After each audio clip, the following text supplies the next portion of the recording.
زریان نے گاڑی نیلے رنگ کے کپڑے پہنے ہوئے تھے اور کندھوں پہ گرم چادر تھی۔ وہ ڈراموں میں موجود کسی وڈیرے جیسا لگ رہا تھا۔ جی میں بس تیار ہوں، 1 منٹ مجھے بریسلٹ پہننا ہے، میں بس وہ پہن لوں۔ ارمش کے ہاتھ کبھی خالی نہیں رہتے تھے۔ وہ برائے نام میک اپ بھی نہیں کرتی تھی اور نہ ہی کوئی خاص جیولری، لیکن انگلیاں کبھی رنگ کے بغیر اور کلائی کبھی بریسلٹ کے بغیر نہیں ہوتی۔ میں پہنا دوں؟ زریان نے یہ فرمائش یوں اچانک سی کی تھی۔ ارمش اس کے لیے بالکل بھی تیار نہ تھی۔ وہ زریان کب کیا بول دے۔ اب نام جیسے طوفان برپا کرنے والا زریان ارمش کے چہرے کو بغور دیکھ رہا تھا۔ اس نے ہاتھ بھی بڑھا دیا تھا۔ جی وہ ارمش کوئی جواب نہیں دے سکتی تھی۔ وہ حیران ہکا بکا بس اسے دیکھ رہی تھی۔ ہاں یا نہ ارمش؟ زریان مسکرایا۔ وہ ارمش کا نام لے کر اس سے بات کر رہا تھا، لیکن گھر والے نہ جانے کہاں تھے۔ کوئی آج نہیں دیکھ کیوں نہیں رہا؟ ارمش دل ہی دل میں کسی کے آنے کی دعا کر رہی تھی، تو وہیں اس کے دل پہ یہ خواہش بھی تھی کہ زریان اکیلی میں نہیں، ایسے سب کے سامنے بھی اپنی چاہت کا اظہار کرتا۔ وہ اب بھی خاموش تھی۔ دل تھا کہ ہاں کر دوں، لیکن ساتھ کچھ تھا جو اسے روک رہا تھا۔ وہ بس ہاتھ میں بریسلٹ پکڑے زریان کو دیکھ رہی تھی۔ زریان نے ہاتھ سے بریسلٹ لے کر ارمش کے ہاتھ کو چھوئے بنا اس کی کلائی میں بریسلٹ پہنا دیا تھا۔ وہ بجلی کی سی تیزی میں یہ سب کر گزرا تھا۔ ایسے کیسے ہو سکتا تھا؟ وہ اس قدر بے باک ہے، اس کا اندازہ ارمش کو کبھی نہ ہوا تھا۔ چلیں، اس سے پہلے کہ ارمش کھڑے کھڑے سوچوں میں ہی رات گزار دیتی، زریان نے سوال کیا۔ ارمش بنا کوئی جواب دیے اس کے پیچھے چل دیے۔ بے شک ارمش کا دل چاہتا تھا کہ وہ اسے پہنائے، لیکن یوں اس طرح۔ اس کا دل بے چین ہوا تھا، دل اسے کسی غلطی سے خبردار کر رہا تھا۔ آپ فنکشن کے بعد مجھے کال کر دینا، میں لینے آ جاؤں گا۔ زریان نے گاڑی میں بیٹھنے کے بعد سے اب پہلی بار بات کی تھی۔ وہ اس خاموشی کو توڑنے کی کوششیں کر رہا تھا جو اس کے بریسلٹ پہننے کے بعد ان دونوں کے درمیان آ گئی تھی۔ میرے پاس آپ کا نمبر نہیں، ارمش نے ہاتھ میں پہنے بریسلٹ سے نظریں ہٹاتے ہوئے جواب دیا۔ ہے نمبر نہیں؟ کمال کرتی ہو قسم سے۔ نہیں تک کروں گا کال کر کے، سستے ڈراموں کے عاشقوں کی طرح۔ زریان خود اپنی ہی کئی بات پر ہنسا تھا۔ وہ بے چینی محسوس کر رہا تھا۔ اسے علم تھا کہ ارمش نے اس حرکت پہ احتجاج نہیں کیا، مگر وہ خوش بھی نہیں ہوئی، یا شاید اسی جلدی بازی نے ارمش کا موڈ خراب کیا تھا۔ نہیں، میرا وہ مطلب نہیں تھا، کبھی ضرورت نہیں پڑی، اس لیے نمبر بھی نہیں ہے۔ زریان نے اپنا فون ان لاک کر کے ارمش کے ہاتھ میں دیا اور کہا، اپنا نمبر سیو کر کے میرے فون سے کال ملا لو، نمبر آ جائے گا۔ ان لاک فون کو دیکھتے ہوئے زریان نے ارمش کی طرف ایسے دیکھا جیسے اپنی اس حرکت پر ارمش کے دل کی کیفیت جاننا چاہتا ہو۔ کیا وہ اس پہ اعتبار کرتی ہے؟ کیا وہ اس جھوٹے سے عمل سے اعتماد حاصل کر پائے گی؟ ارمش نے فون لے کر نمبر سیو کر دیا تھا۔ خود کو کال ملا کر اس نے فون دوبارہ زریان کی طرف بڑھا دیا۔ کوئی شک نہیں، زریان مسکراتے ہوئے بولا، جیسے اسے امید تھی ارمش اس کے فون کو کھول کر چیک کرے گی، مگر یہاں تو اس قدر اجنبیت تھی کہ زریان جھنجلا کر رہ گیا۔ شک کس چیز پہ؟ ارمش حیران ہوئی تھی۔ اس میں بلا شک والی کون سی بات تھی؟ وہ آپ نے میرا فون چیک نہیں کیا ارمش؟ ویسے تو لڑکیاں فون ٹٹول کے رکھ دیتی ہے، زریان نے ارمش کے سوال پر حیران ہو کر کہا۔ جی لیکن مجھے ایسی لڑکیاں اچھی نہیں لگتی۔ ارمش نے شک کرنا سیکھا ہی نہیں تھا۔ وہ صاف ستھرے انداز سے سوچنے والی تھی۔ اگر میں کہوں کہ آپ کا ایسا کرنا مجھے اچھا لگتا، زریان نے نظر ڈالی ارمش پہ۔ وہ ارمش میں توقع رکھتا تھا کہ اب تو وہ زریان کو بھی اپنے اس ہونے والے رشتے کی وجہ سے اسے نٹ کٹ انداز میں تنگ کرے۔ جی تو پھر دے دیں، میں چیک کر لیتی ہوں۔ ارمش نے اپنا ہاتھ آگے بڑھایا۔ اس نے بہت دیر بعد یا شاید پہلی بار اپنی پوری توجہ سے زریان کی طرف دیکھا تھا۔ اب زریان ایسے بولا جیسے یقین نہ آیا تھا، یا وہ اپنی کسی چوری کے پکڑے جانے سے خوفزدہ تھا۔ جی تو کیا ابھی چیک نہیں کیا جا سکتا؟ ارمش نے حیرانی سے دیکھا تھا۔ اب تو شادی حال، زریان با معنی انداز میں مسکرایا تھا، جیسے اسے ارمش کو ستا کر اچھا لگ رہا تھا۔ یہ شایان اور اس کی امی بھی یہاں ہے، زریان نے گاڑی پار کرتے ہوئے بیک میرر میں دیکھتے ہوئے کہا۔ ہے یہاں کیسے؟ ارمش کی نظریں بھی باہر کی جانب اٹھی۔ زریان نے ارمش کے سوال کا کوئی جواب نہ دیا تھا۔ پارکنگ میں کھڑے شایان اور اس کی امی زریان کی گاڑی کی جانب آ رہے تھے۔ زریان اور ارمش بھی گاڑی سے نکل آئے تھے۔ زریان تم یہاں؟ شایان نے مسافر کے لیے ہاتھ بڑھایا تو عصمت بیگم بھی ارمش کو گلے لگا کر ملی۔ جی وہ میرے دوست کی شادی تھی تو مجھے ڈراپ کرنے آئے تھے، زریان کے بجائے ارمش نے جواب دیا تھا۔ او تو یہ آپ کی دوست کی شادی؟ اس کے والد تو میرے بزنس پارٹنر میں سے ہیں بیٹا، شایان کی امی کے جواب پہ شایان نے زریان کو شادی میں رکنے کی دعوت دی۔ زریان یوں بن بلائے مہمان نہیں بننا چاہتا تھا، لیکن ارمش کے ساتھ ہونے کی صورت میں وہ یہاں سے جانا بھی نہیں چاہتا تھا۔ یہاں بیٹا آپ رک جاؤ نا، میری فیملی بن کر آپ بھی آ جاؤ، پروفیسر یعقوب تو آئے نہیں، ارمش آپ ہی منا لیں، آپ کی بات رد توڑی ہی کریں گے۔ شایان کی آواز لرز رہی تھی، سردی کا اثر تھا یا اپنے رقیب کی سفارش کرتے ہوئے شایان کی آواز کپ کپانے لگی تھی، یا شاید یہ صرف ارمش کو محسوس ہوا تھا۔ سب ارمش کی جانب دیکھ رہے تھے کہ وہ کچھ بولے، اور وہ سب کہ اب کیا بولوں؟ جی وہ کہہ رہے ہیں تو رک جائے نا۔ سب ارمش کے شرمانے کو دیکھ کر مسکرانے لگے تھے۔ حال کی جانب بڑھتے ہوئے عصمت نے حیات اور دادی کے بارے میں خصوصاً پوچھا تھا، جس کے جواب میں ارمش نے انہیں بتایا کہ وہ لوگ گاؤں گئے ہوئے ہیں۔ مہمانوں کی ایک بہت بڑی تعداد حال کے اندر پہنچ چکی تھی۔ مردوں اور عورتوں کے بیچ لگ سے 2 حصے نہیں تھے۔ شایان اور زریان اسٹیج کے سامنے ایک میز پہ جا بیٹھے تھے، جبکہ ارمش اپنی دوست سے ملنے اسٹیج پر چلی گئی تھی۔ زریان اور شایان دونوں اسٹیج پر بیٹھی ارمش کو دیکھنے میں مشغول تھے۔ زریان تو بیٹھے بیٹھے اسٹیج پر بیٹھے دلہن اور دولہا کی جگہ خود کو اور ارمش کو امیج کر چکا تھا، جبکہ شایان نے بس دکھ سے نظریں پھیر لی تھی۔ ارمش کی نظریں زریان سے ملتی تھی، بس ایک لمحے کے لیے۔ وہ تھوڑی ہی دیر میں اسٹیج سے نیچے آ گئی تھی۔ ارمش کے ان دونوں کے پاس آتے ہی زریان نے اسے اپنے ساتھ والی کرسی پیش کی تھی، جس پر وہ خاموشی سے بیٹھ گئی۔ زریان اور آپ میں کافی اچھی دوستی ہو گئی ہے، اور دیکھ لیں جب سے ہم یہاں بیٹھے ہیں ایک بھی بات نہیں کی اس نے، پرانے دوست کو بھول گیا ہے۔ جیب سے موبائل فون نکال کر میز پر رکھتے ہوئے شایان نے ارمش سے جیسے شکوہ کیا تھا۔ زریان اپنا جواب دینے سے پہلے اس بات کا منتظر تھا کہ ارمش کیا کہے گی۔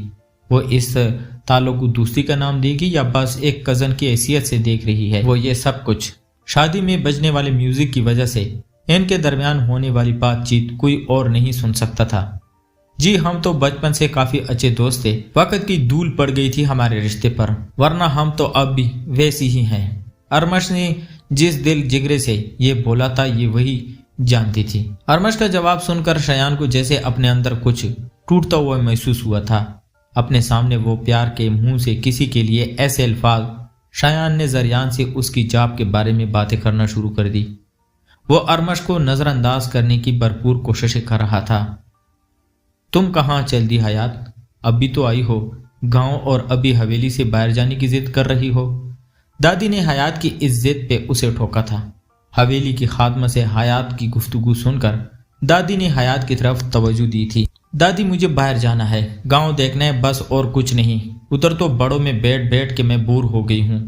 حیات دادی کی گود میں سر رکھے ہوئے بولی، میرے ساتھ چلیں شام میں۔ اور یہ کیسے کپڑے پہنے تو نے؟ یہاں عورتیں باتیں بنائیں گی۔ دادی نے حیات کو جینز میں دیکھ کر اسے ڈانٹا۔ اماں کوئی میری بچی کو کچھ نہیں کہے گا، اور شہر کی بچی ہے، ایسے کپڑوں کی عادی ہے۔ تایا وقار جو ابھی اندر آئے تھے دادی پوتی کے درمیان باتوں کا وہ حصہ بن گئے تھے۔ دیکھ لیں دادو، اب تایا نے بھی مجھے اجازت دے دی ہے، اب تو مجھے جانے دو۔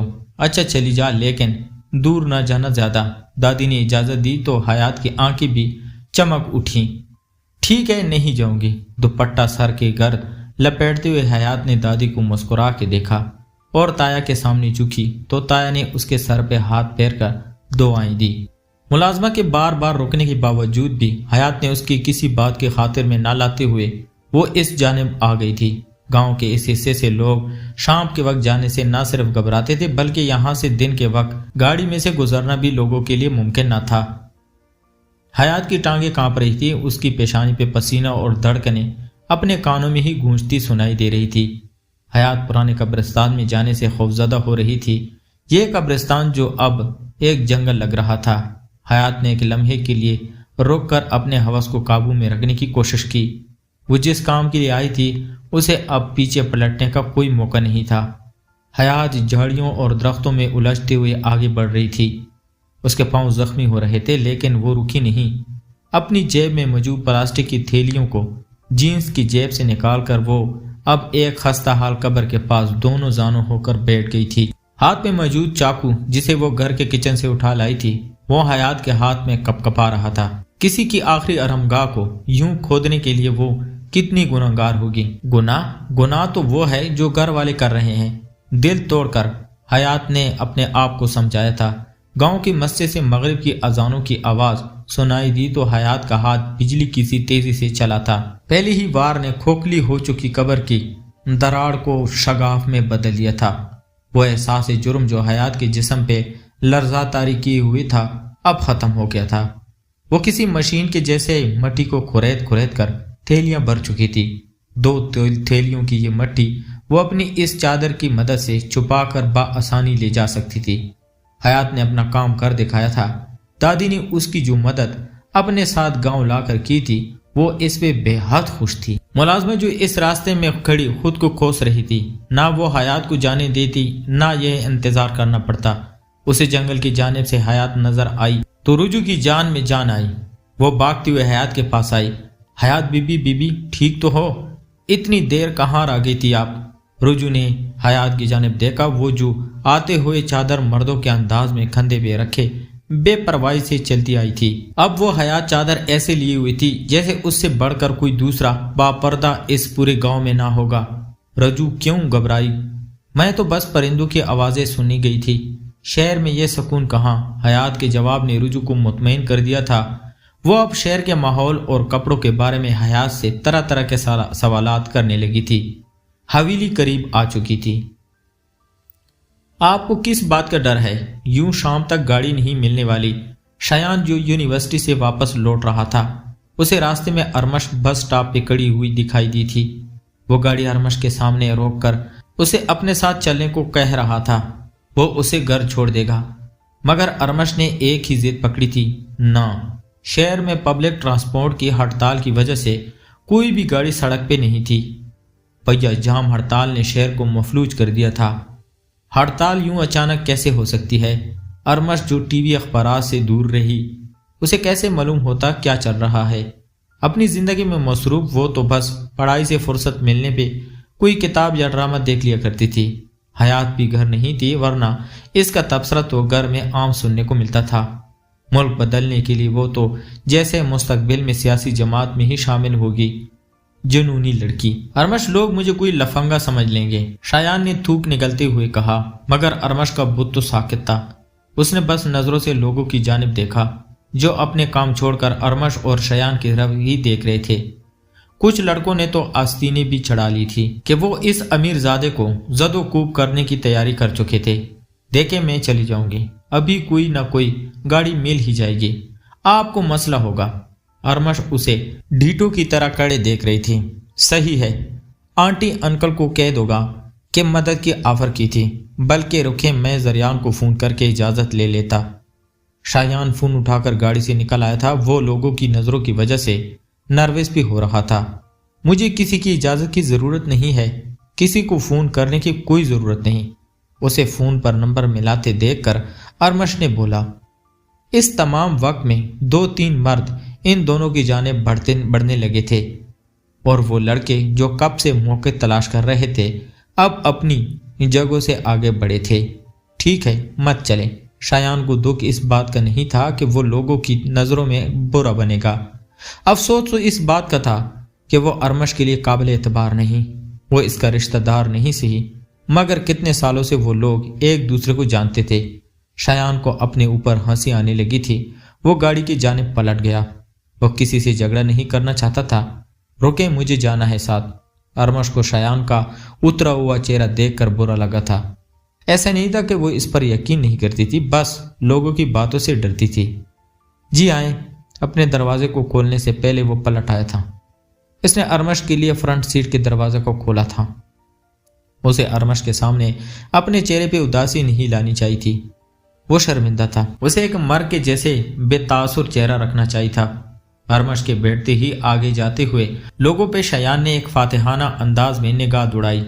وہ کیا جیتا تھا، اس کا جواب جو بھی نہیں جانتا تھا، لیکن ارمش کے ساتھ گاڑی میں وہ اب مزید نروس ہونے لگا تھا۔ گاڑی میں بیٹھتے ہی شایان نے کہا شکریہ۔ شکریہ کس بات کا؟ بلکہ آپ کا شکریہ، آپ کو میری وجہ سے تکلیف ہوگی۔